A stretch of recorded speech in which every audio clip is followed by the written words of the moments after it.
with equations, we have some equations using the formula D equals RT. D stands for distance, R stands for rate, which we can also call the speed. Speed and rate are exactly the same thing. And the last thing is the time. So basically when we're talking about traveling, how far you're able to drive depends on how fast you're going and how long you drive. So the longer you drive, the farther you would end up driving. Makes sense. But now let's put it in the context of some math problems. Every time you have distance, distance is always talking about either miles or kilometers. It's how far you're traveling. When I'm talking about rate, when I'm talking about how fast, it's not just miles, it's considered miles per hour. And it's not just kilometers, it's kilometers per hour. So we need to make sure that we understand not just what is the distance, but how do we measure that distance. The time always needs to be in hours. So if they give you 30 minutes is only half an hour, which means my time would be 0.5. Or if they gave me 120 minutes, well, that's the same thing as 2 hours, so I wouldn't put 120 for the time, I would just put 2. So let's get going on some problems. First it says, John drives to his grandma's house, which is 560 miles away. If it takes him 8 hours to drive, what is his average speed? Well, first we need to find out what they give us. Our three variables are distance, rate, and time. They have to give us 2, and we're solving for the one missing part. So as I'm reading through this, it doesn't matter that his name is John. It doesn't matter that he's going to his grandma's house. But it does matter that he's driving 560 miles. If you forget which one that goes to, look back up top and look at the measurements. If I'm talking about miles, then I'm talking about the distance. So right here next to D, I'm going to put 560 miles. Well, if he's driving in miles, then that means the rate, the speed, has to be miles per hour. So miles goes with miles per hour. So now let's keep reading. It takes him 8 hours. Well, which part is hours? The time. So next to time, I'm going to put 8 because it took him 8 hours. The last sentence is usually the question. The thing they're asking for is always the first sentence or the last sentence. In this case, it's the last sentence. They want to know what was his average speed. Well, remember, we talked about speed is the same thing as rate. So I need to find this part for my answer.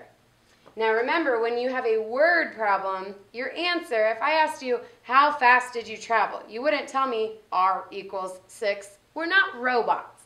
So when the problem has words, your answer needs words.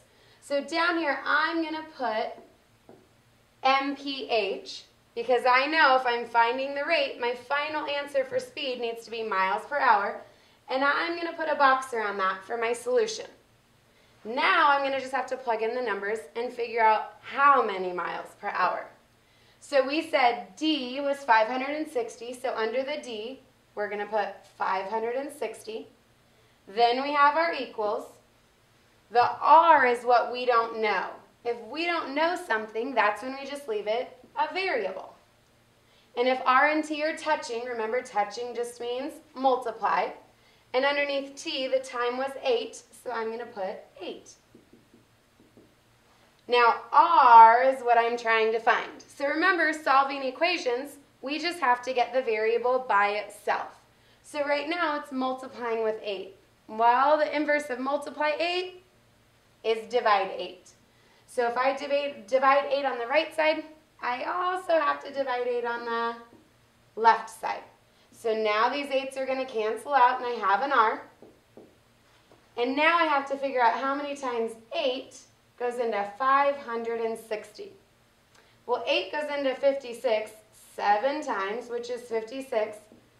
But I have that extra 0, so that actually makes it 70.